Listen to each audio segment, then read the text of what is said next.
Boys, lads, gentlemen, I present to you my modernized USPs.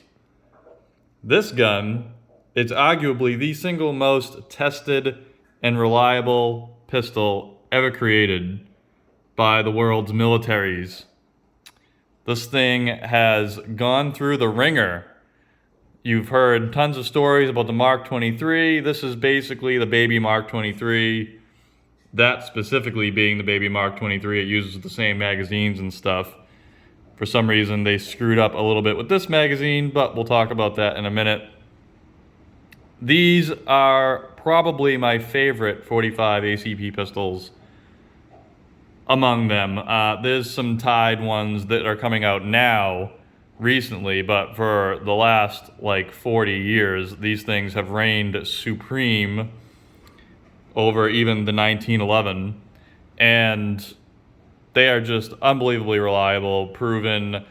I'm sure you guys have heard they did plus P testing on this thing, even proof rounds, which are even stronger than plus P, and had a slug in the barrel from a squib and shot it and it still ran. So these things are just the pinnacle of reliability. They were created for special forces at their request, and they are just unbelievable 45 ACP handguns. I am a huge fan of 45 Super, so I often like to carry 45 ACP guns.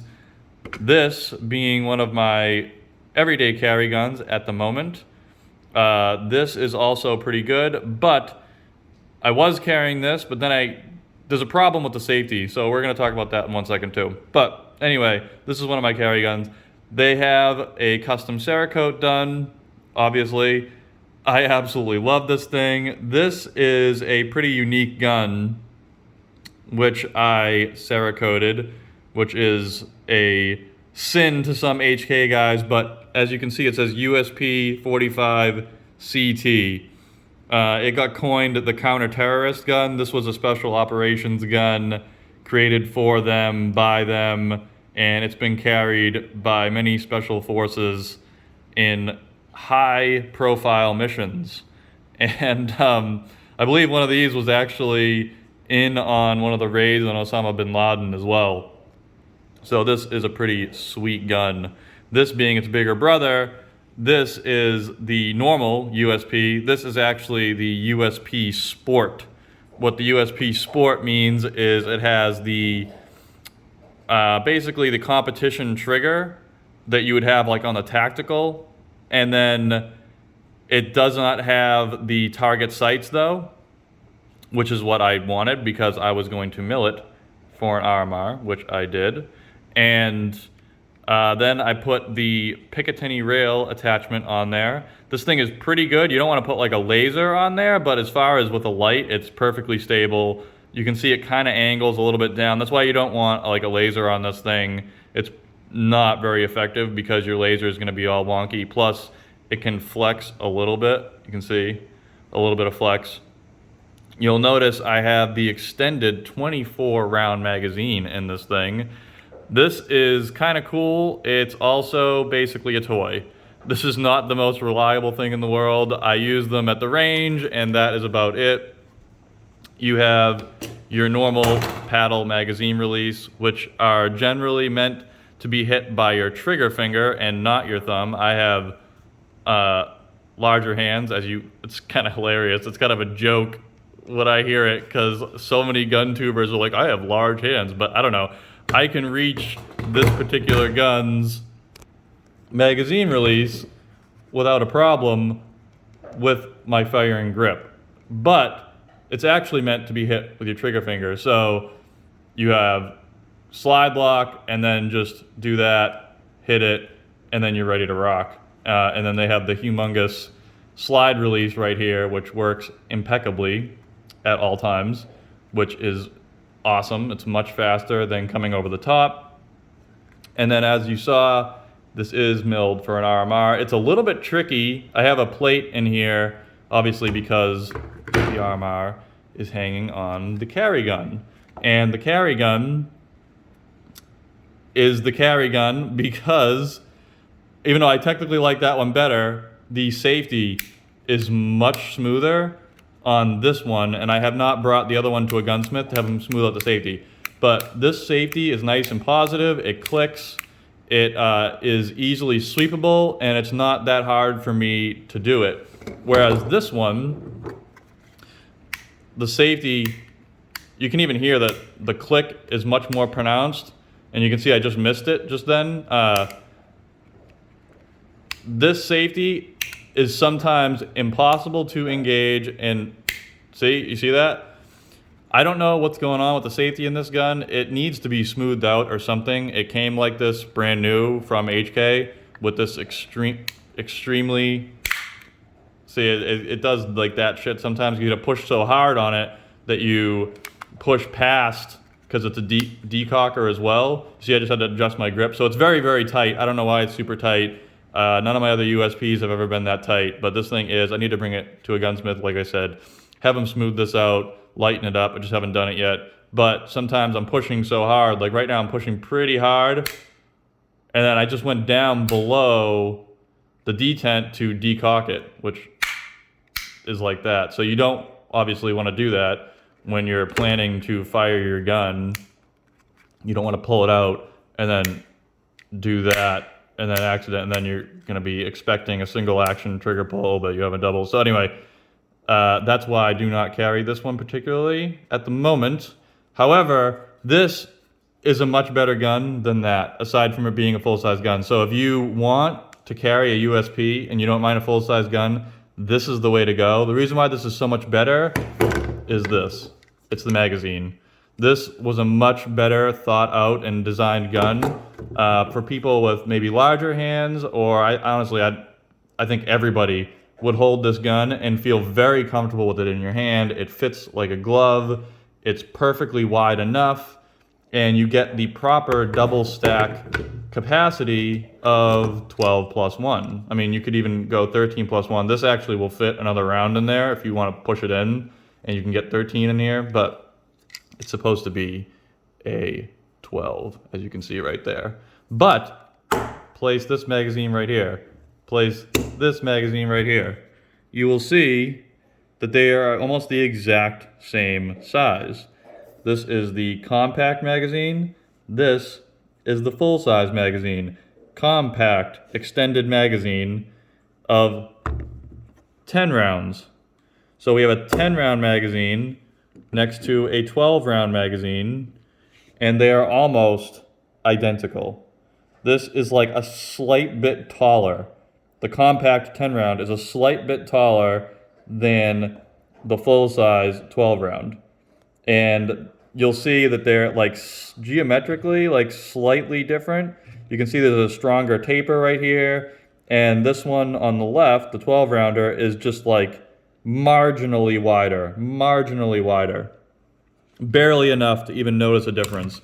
And then when you hold the guns side by side, like you're like, all right, that feels like really good. That's the full-size USP. Then you hold this, and you're like, yeah, it's a little bit thinner, but that's not going to make a difference when it comes to printing or anything like that. And the slides, I cannot tell a difference in the slides. I haven't held like a caliper up to them, but the slides feel almost identical, if not identical entirely.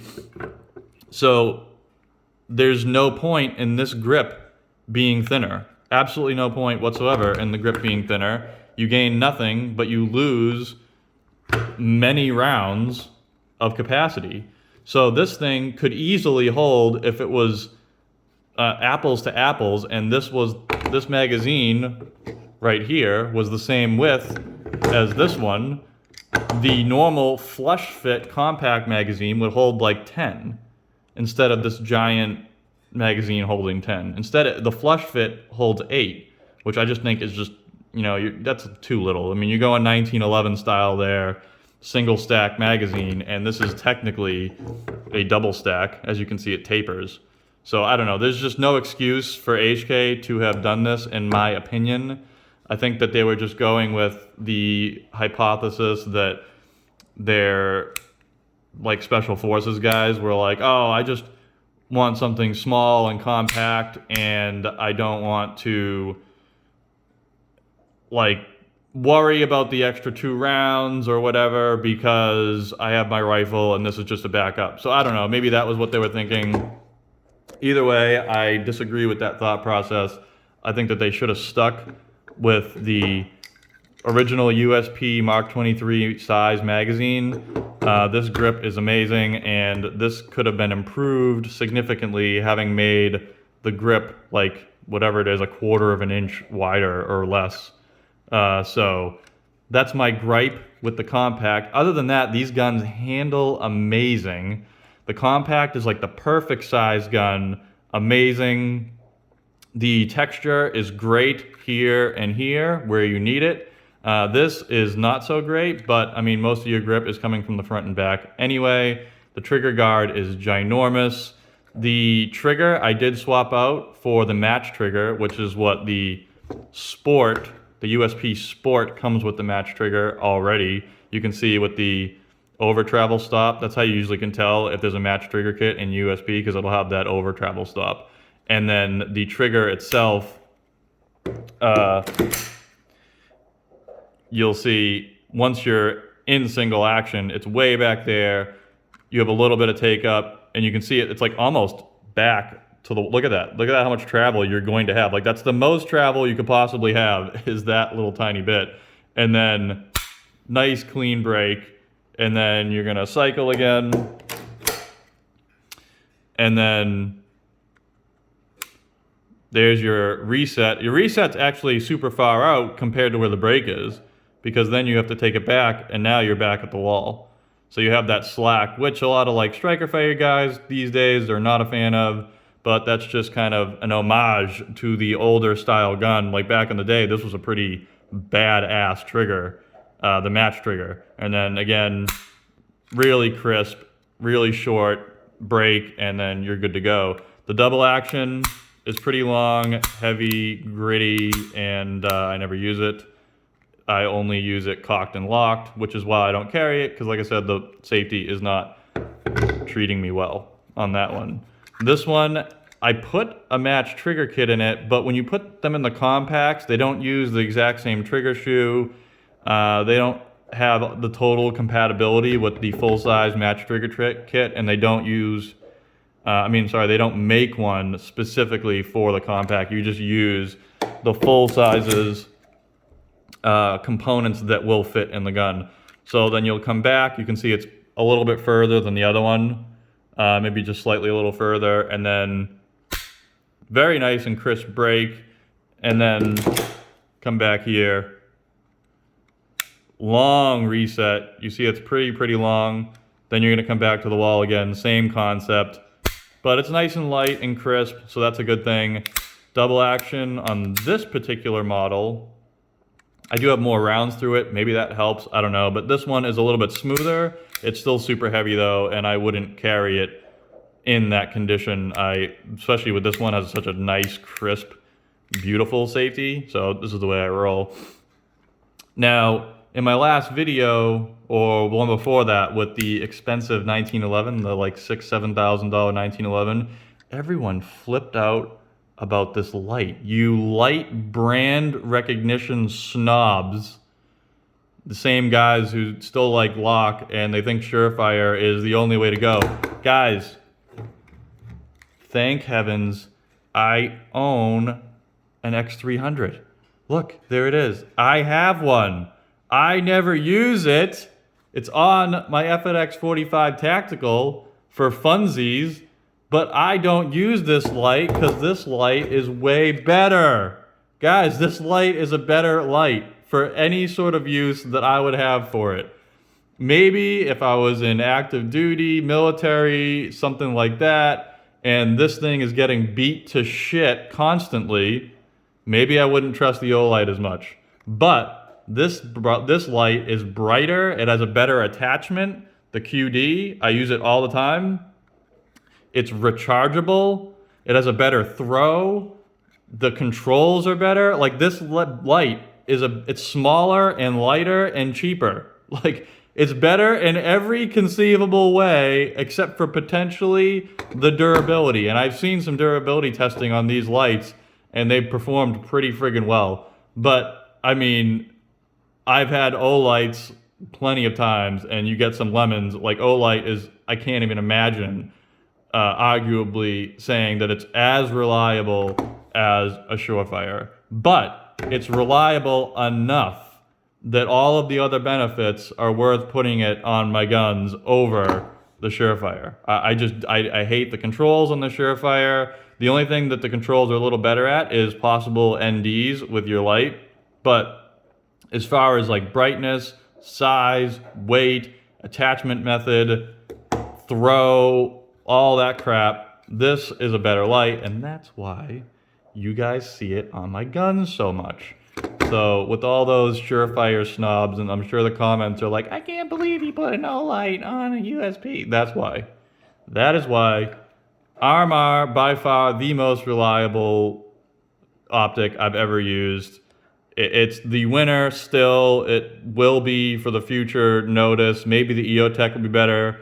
My Sig Sauer Romeo 1s that I really like, as far as using them, are not durable at all. I dropped one a little while ago onto like soft wood from like 3 feet, and it just shattered the glass. So this thing, you can use it as a hammer and the glass is fine. You cannot break the RMR. If I did that with the Romeo 1 Pro, it would have been shattered right now. So don't try that with your Romeo 1. Yeah, so this is a glimpse of what your USP would look like if it were made today. Except you would not have this kind of hokey attachment. As you can see, like I said, this one also moves. It has a nice flex to it, and it also points down a little bit, but it's fine when you have a light, just no laser attachments or things like that. As far as this is concerned, it's a 10+1. We have the 12+1, and there you go. I absolutely love these guns. They're so worth it. One quirk I will show you right now that I just remembered while I was looking at this light.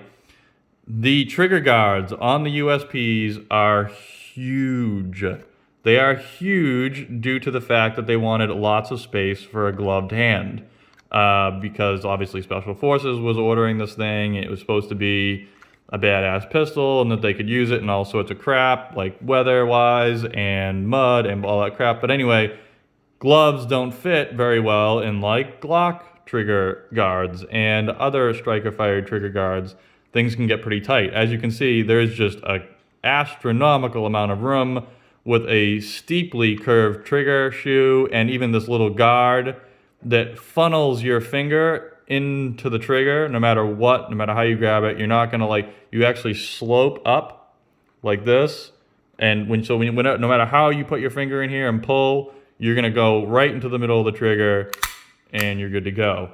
So that was a really cool design. However, it makes putting lights on the gun kind of funky because you can see this compact APL-C fits perfectly on the full-size USP. So basically your compact lights are gonna be on your full-size USP and your compact if you want it to be flush with the slide. Otherwise, like a light like this, or this ginormous fucking thing right here, would stick out really far on this. Some of them actually have a hard time even fitting depending upon the attachment method. I never tried this because I never take this off this gun. This is just like my fun gun. But I didn't try this, but some other lights fit kind of funky, and when you put this light on that, it just sticks out super far, so it looks stupid, and it's annoying to carry like that. So this is a much more comfortable carry, like this method, with a light like this. So, guys, there you go. This is a look at a modernized USP. Absolutely love it.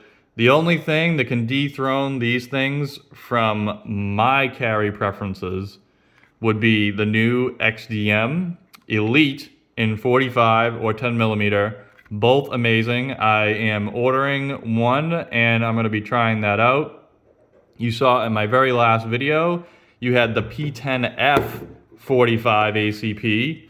That thing was fantastic. However, my Romeo 1 Pro that I was just talking about broke. So I haven't been able to shoot that very much because I milled it for the optic And to do that, you have to remove the rear sight. So now I only have one front sight and no optic because it's broken on my P10F. So I can't test it as much to trust it to replace these guys. So I'm still carrying these things every day, or my trusty Web FN 509 tactical, which I absolutely love. But my preference is 45 caliber. So we'll be seeing what we end up at. If I had this thing fixed, this would reign supreme over all thus far. And then, as I said, we're going to be testing the new XDM Elite. This thing is an amazing gun. I absolutely love it. I do like the USP a little bit more. It recoils a little bit less. The safety is better when it works, like on the compact. It's just a bigger safety, easier to hit. This thing I can miss sometimes, and I don't like that. The magazine is way better on this, and I would wish that this held 15 rounds too, but, you know, can't have everything. But this is a better suppressor host in general due to the normal threads. I don't have to keep fucking with pistons and stuff to go from here to all my other 45s. And that's the one downside to these guys with their 16 left-hand crap that they use. And yeah, so there you go. There's a look at the compact tactical 45. Sweet gun. Sweet paint job on this thing. I absolutely love how it came out. We have the tungsten, we have a black, and this is blue titanium. On this guy, we have tungsten black and frost. This thing came out sexy as well. So there you go, guys. If you guys are interested in the USP, you can get it milled, you can get a Picatinny rail on it, and you can carry it, and it's fucking amazing. Rock on. See you guys.